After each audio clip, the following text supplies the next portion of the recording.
Your Norcast weather update. Brought to you by Angelic Health Palliative and Hospice Care. Wherever you call home, Angelic Health will meet your needs with a customized care plan for patients with a chronic and/or terminal illness. Visit angelic.health for more info.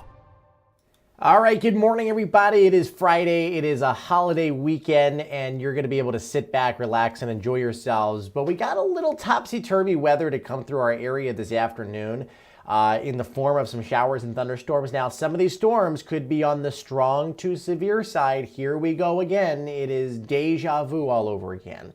I think we're going to be in a situation where strong winds, heavy downpours, that's the primary concern that could lead to areas of flash flooding and maybe a quick spin up. So a tornado threat is technically on the table. Now, I'm overcast at my house here in Washington Township. But if that changes, if we see even an hour or two of partly sunny skies, that can ignite the atmosphere and make the severe weather concerns a little bit greater. So we need to keep an eye on this closely through the course of the afternoon, and I will pop on live if anything looks out of sorts, if there's any warnings and whatnot. Good morning, Teresa. Good morning, Taisha. Good morning, Bryce. I saw somebody said good morning from my son. Thank you for the compliment, Patricia. Buenos dias, mi amiga. Medalia Rodriguez is here. Medalia used to work for me when I was a manager at ShopRite. One of my favorite workers of all time. Always pleasant, smile on her face, did whatever you wanted. And, I enjoyed my ShopRite days back then. Anyway, good morning, William and Michelle and Beth and Charlene. Good morning, Debbie and Renee and Rochelle and Arlene, Courtney, Kristen. Kristen said, good morning from my son, Bryce. Good morning, Diana and Kim. Thank you all for being here. So if you have any plans this weekend, let me know. I'm curious to see what everybody is doing. We certainly have nice beach weather coming our way, specifically later tomorrow afternoon. Then Sunday and Monday, we're going to be incrementally warmer. I am not going to be in New Jersey. I'm actually getting on a plane tonight at 7 o'clock, heading down to visit some friends in Fort Lauderdale. I'll be back on Tuesday. I'm taking a 3-day weekend, by the way. Meteorologist Bobby Clark will be here Saturday, Sunday, and Monday. And I think I will do my live show from Florida and see how that goes, because I need that connection with you guys at 7:30 in the morning. Carmen's going boating. Good for that. Good for you. Rachel, celebrating my son's 3rd birthday. That's wonderful. Just curious, what ShopRite did you manage? I started out as the front-end manager in Absecon. I became an assistant manager I went to Egg Harbor Township, then back to Absecon, and then I retired in Galloway. 2015, I think it was. I retired. I walked away from retail. So when I was sent to Galloway from Absecon, I was like, wow, this is like a country store, country club store. So had fun there. All right, guys, let's get on over to our special holiday list here. Clearly, we know what the big holiday is. Today's the 27th. It is National Hairstylist Mental Health Awareness Day. I'm going to have to text my hairstylist and tell him. It's National Road Trip Day. It is National Heat Awareness Day. Man, do we have some heat coming our way? I will tell you that. For sure. Next week, you're going to see multiple days with temperatures in the 90s. It is National Sunscreen Day. Very, very important. Very important. Always wear your sunscreen, even in the winter months, by the way. It's National Grape Popsicle Day, National Cellophane Tape Day, National Don't Fry Day, Royalty Brown's birthday, and Ryan Henry's birthday. So we got some of that going on. Okay, so temperatures across the area right now. We are at 68 degrees in Philadelphia. We are at 63 in Atlantic City. I think you guys can clearly pick out where we have the cold front that is sweeping through out to our west. Chicago right now is at 54 degrees. So there is that difference there. 75 in Raleigh as we squeeze those winds ahead of our cold front. 68 in Syracuse, 63 in Atlantic City, 68 in Boston. Our cold front is now just west of Cleveland, and this is going to be moving in the early to mid portion of the afternoon. There's some misty, foggy conditions out there, specifically in eastern Atlantic, the coastline of Burlington County, Ocean County, Cape May County, visibility down to under a mile, down to a half a mile in Cape May itself. We have some cameras that we can look at to verify that. This is out in front of the Montreal Beach Resort, and you can only see maybe 700-800 feet in this scene, but that's not stopping all these people from riding their bikes and walking their dogs. It is wonderful to see a little farther up the coast in Ocean City, a very similar scene. This overlooks the Great Egg Harbor Bay into Summers Point. Can't see Summers Point right now, but it's there off in the distance. 63, our air temperature is 63 as well, the dew point. So when those two are lined up, you get 100% humidity, and the winds are very light, so it's not mixing up that stale air. We had a couple light showers move in, 1/100th of an inch of rain overnight. So sun and clouds mix. It's going to feel muggy and uncomfortable. That is for sure. Dew points are going to get into the middle 60s later on. We are watching that front that is currently over the Ohio Valley. That's going to be moving in later on. Already there's severe weather on the map. Not for our area, but the prospect is there.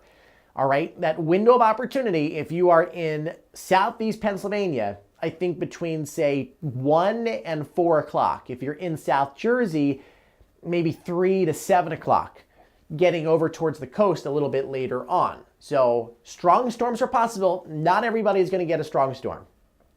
I have to get that out there because inevitably, there are some people out there that say, you said strong storms and it's sunny here. That could very well be the case. Severe thunderstorms this time of the year work that way. You know, one town could get it 2 miles down the road, maybe not, depending on how they're moving. But gusty winds, maybe some small hail, and an isolated tornado. There's actually already a tornado watch down to our south and west and a warning in place a little while ago in western Virginia. And we'll talk more about that in just a second. 65 right now in Glassboro, 64 in Hamilton, 65 in Mays Landing, 67 out in Lancaster, 68 in Dover, 62 in Cape May, and 58 in Atlantic City. You'll notice the direction of the wind. That southerly component's pumping up the moisture in the air. 65, our dew point in Marlton and Trenton, 65 in Westchester, 66 in Dover. So it is going to be an icky, sticky, swampy, soupy situation. Generally speaking, a green light across the board on the travel, except if you're towards the coast, heading east, southeast on the expressway. Yellow light, and I guess I should put a yellow light on the parkway as well. But temperatures remain pretty much status quo, consistent over the next few hours in the upper 60s with a south wind under 10 miles an hour. So that south wind, that south to southeast wind, is key. It is crucial in determining how much severe weather we see later on. That's number one. Number two is the sun. The sun is going to have an impact region-wide. The oceanic influence kind of dies out somewhere around Hamilton. So this area is much more stable. Southeast Burlington, coastal Ocean County, Atlantic County, Cape May County. So if there's an area that I would peg for your best chance of being safe from severe weather, it's still on the table, mind you, but the Cape May bubble should work out. The coastline should help thwart the overall impact here. So by the time it gets to you this afternoon and evening, probably just areas of downpours with some rumbles of thunder. Oceanic influence really doesn't impact things in southeast Pennsylvania, so I think that is where our greatest concern for those stronger thunderstorms will be. We actually already have an aerial flood watch in effect for southeast Pennsylvania, so flash flooding is a concern with this system. Right now, winds are out of the south and southeast at under 10 miles an hour. Doppler radar shows you nothing going on as it sweeps our area, but just down to the south and west, you see that red on the map? That's the tornado watch, meaning that conditions are conducive for the development of tornadic thunderstorms. As we watch the leading edge of rain come into southwest Virginia right now, there's a severe thunderstorm warning, there's a tornado warning, so there is precedent. I'm not here to scare anybody. I'm just giving you an idea. The storms in September that form those tornadoes in Salem and Gloucester counties, very similar to the movement of this system. It's different, but they were coming in out of the south and west. So we're going to be looking for that, hopefully, oceanic influence to stabilize the atmosphere, especially this time of the year. I mean, that happened in September. Ocean water temperatures were in the 70s. Right now they're in the 50s. So I think there's a heavier hand in stabilizing the atmosphere in this type of scenario. But at any rate, we should watch this line fire up a little bit more. And yes, there will be severe weather in and around our area, whether it's down in Maryland and Virginia, over southeast Pennsylvania, or maybe some of it makes its way right here into South Jersey. We will monitor radar and let you know if anything substantial is breaking out. Behind that, this is our weather for the weekend. You see this little swirl here. This is our upper level low. And the good news is this is going to get out of here in a hurry. It's not going to linger. It'll be in and out. So that means by tomorrow afternoon at the latest, you're looking at much better weather overall. Here's the Storm Prediction Center. Again, they're out in Norman, Oklahoma, about 1,500 miles away from us. So they are the ones that trigger these outlooks. It's not me. What I can do is show you them and assign words, because this up here, their official designation for each outlook doesn't make any sense to me. So I think this is a little bit better. In yellow, we have a chance of scattered severe thunderstorms. And just because you're in yellow, again, doesn't mean you're going to see one. The potential is there, okay? I think more than likely, southeast Pennsylvania, northern Maryland, down towards Baltimore, that is the zone that I would highlight as the greatest chance for these strong thunderstorms. And as you get towards the coast, an isolated strong thunderstorm is possible, but they should lose their energy as they move east and encounter that cooler ocean air. Damaging wind concerns, I think we're probably at about a 15% chance. I could see that, but really I think this is a rainmaker. I think this is a, not necessarily a hailmaker, but rain and lightning. Those are the two concerns. Here's our tornado chances that have been expanded. Now, before you freak out, before you run around like Chicken Little with their head cut off, I think you need to take a step back, prepare as if you would for any other potential, strong thunderstorm. 5%, look, I think over the years, at least over the past couple years, there's had to have been a change at the Storm Prediction Center. Really, because I was just talking to a couple of colleagues and we all have noticed this. It seems like with every thunderstorm event, there's a chance of tornadoes being illustrated on a map.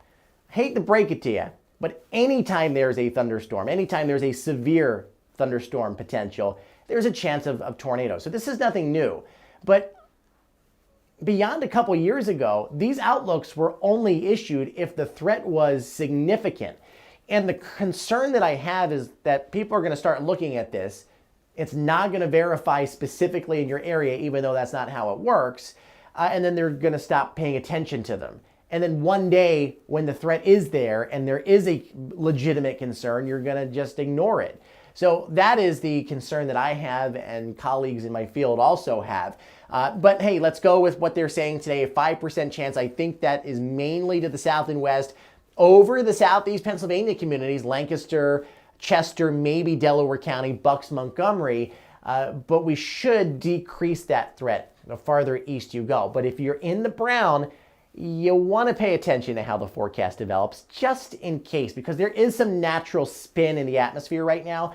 And yes, I'm overcast, and yes, a lot of the area is overcast right now, but all it takes is an hour or two of sun to interact with that spin, and all of a sudden the dynamics can rapidly change. So here's the current tornado watch down to the south. It includes portions of Maryland, Virginia, the eastern shore of Maryland, and one tornado warning in that county right there. Clearly I don't know the names of these counties, but just to the north and east of Roanoke. Severe thunderstorm warning here and down to the south, but this system now does have a history of producing spinning thunderstorms. They're called mesocyclones.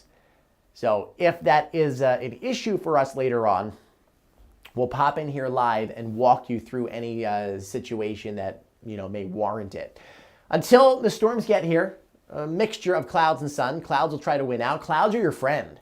Remember, the more cloud cover we see, the less of a chance of severe weather exists through the afternoon. I want everybody to understand that.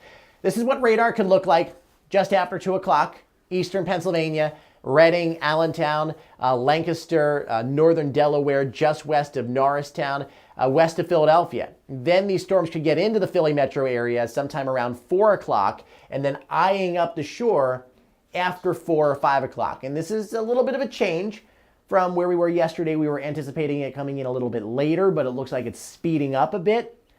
I know Resorts is having a big event, their annual beach ball drop. I talked to the CEO yesterday about the weather conditions, and looks like we're going to have to be in contact later on in the event that this does indeed follow the schedule that it's going on right now.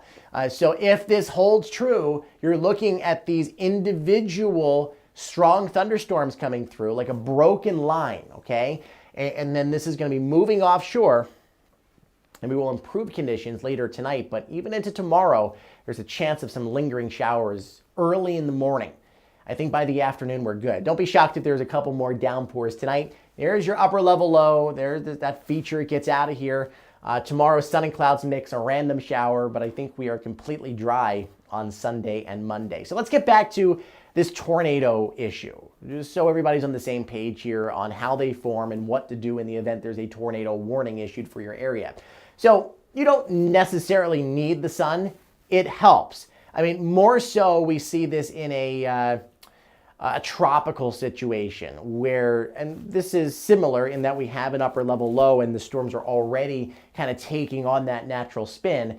But if we had a line of thunderstorms that we were concerned about being tornadic, you would need the full-on sunshine. This might be just a little bit of a different situation. Of course, the sun helps. Anyway, the way these form I'm trying to get my grammar right.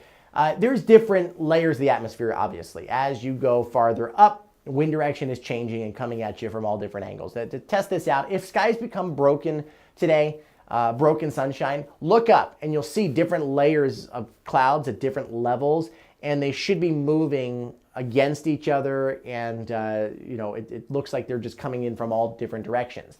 That is called wind shear. Change in wind direction with height. So it could go this way, it could go this way, and then eventually that creates this horizontal rotation. In and of itself, not doing a whole lot. That rotation could sit there and not create a tornado. With the sun, with the lift, with the instability of the day, air rises back into the thunderstorm, and it takes that horizontal rotation and flips it vertically, which allows for that funnel cloud to be seen and the storm to become mesocyclonic. If there's a tornado warning issued for your neck of the woods, you want to get to the lowest level of your house, a basement, a crawl space. If you don't have those things, get to the most interior room of the house, whether that's a closet or a powder room, wherever, away from the windows. And structurally speaking, that's the most sound part of the house. Dew points are on the rise today. They back off a little bit over the weekend, then we become sticky again on Monday and Tuesday, and we're going to see our temperatures rise into the 90s for a few days. So our first heat wave of the season is possible. Heat wave. I'll refrain from singing.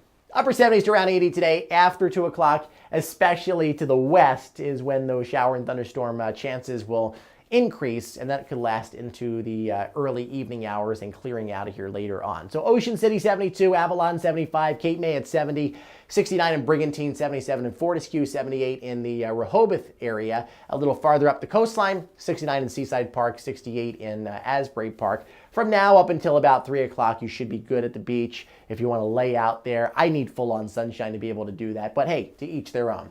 64 degrees going into tonight with that shower and thunderstorm chance continuing.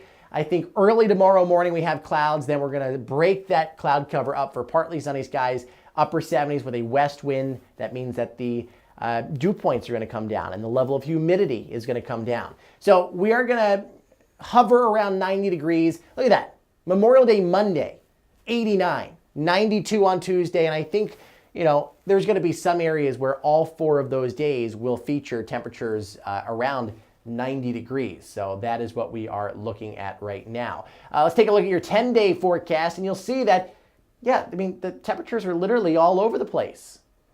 Back down to the 70s, some 80s there, lower 70s. I don't think we are done just yet with that chill. So just be mindful of that. So that's what we're looking at. Let me pull up the any comments that I may have missed. Would like a heavy downpour for an hour, wash all the green pollen. I agree. Yeah. Would love to get rid of the pollen. It's been horrible. Tornado is God's finger. Good morning from Elk Township, Dan. Thanks for joining us. All right. Anything else? Too late. Too late. They starting arrive early. Be safe, everyone. Washington Township. That's where I am. All right, guys. Well, have a safe holiday weekend. Remember that the true meaning of the holiday is to remember those who have paid the ultimate sacrifice so we can sit by the pool and go to the beach and enjoy our freedoms. I think, unfortunately, a lot of people in my generation forget that. But it's very important to pay homage to those who, gave it their all to make sure that we live in a free society. I will be checking back with you through the afternoon if these thunderstorms develop and hold together. Again, that window, if you're in Southeast Pennsylvania, is going to be like 1 to 4 o'clock. In South Jersey, between 3 and 7 o'clock as those storms sweep across the area. I will leave you with a shot of the Great Egg Harbor Bay looking into Summers Point, but you're not able to really see what's going on in Summers Point right now. Take care, everybody, and I'm sure we will chat a little bit later.